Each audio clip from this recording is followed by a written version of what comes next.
యేసుక్రీస్తు నామములో మీ అందరికీ వందనాలు. మీరందరూ నాతో కలిసి దేవా నీకు స్తోత్రములు అని చెప్పండి. ఈరోజు 10 స్తుతులు. మీరు దేవునికిని సిరికిని దాసులై నుండలేరని చెప్పిన దేవా నీకు స్తోత్రములు. పక్షుల కంటే మీరు బహుశ్రేష్ఠులని చెప్పిన దేవా నీకు స్తోత్రములు. ఏమి తిందుమో, ఏమి త్రాగుదుమో, ఏమి ధరించుకుందుమో అని చింతించుకొడని చెప్పిన దేవా నీకు స్తోత్రములు.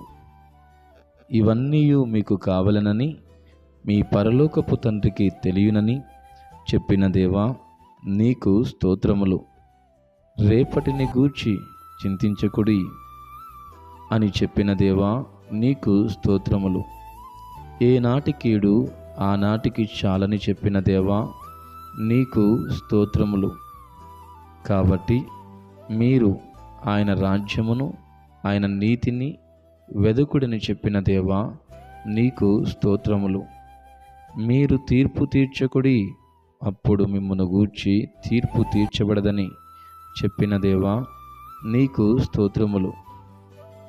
మీరు తీర్పు తీర్చు చొప్పునని మిమ్మును గూర్చియు తీర్పు తీర్చబడునని చెప్పిన దేవా నీకు స్తోత్రములు. నీ కంటిలోనున్న దూలమున్నించక నీ సహోదరుని కంటిలోని నలుసును చూచుటయ్యేలా అని చెప్పిన దేవా నీకు స్తోత్రములు. ఈ స్తుతులు దేవుడు మీ జీవితములో ఫలభరితముగాను ఆశీర్వాదకరముగాను ఆనందకరముగాను మార్చి మిమ్ములను వృద్ధిలోనికి నడిపించునుగాక. ప్రార్థన. పరిశుద్ధుడా, జీవముగలిగిన తండ్రి, నీకు వందనములు, స్తోత్రములు.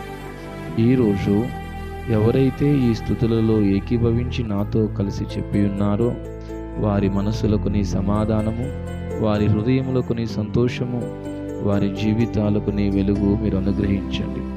వారు చేయు ప్రయత్నములన్నిటిలో మీరు సఫలత కలుగు చేయండి. వారు వెళ్ళు మార్గములో నీ వెలుగును ప్రకాశింపు చేయండి. వారి జీవితాలు నీకు మహిమకరముగా కట్టి నీ నామ మహిమార్థమై జీవింపచేయమని యేసయ్య నామములో ప్రార్థించి మమ్ములనందరినీ నీ చేతులకు సమర్పిస్తున్నాము తండ్రి. Amen. God bless you all. దేవుడు మిమ్మల్ని దీవించి ఆశీర్వదించి అభివృద్ధి చేయ మొదలుపెట్టునుగాక. ఆమేన్.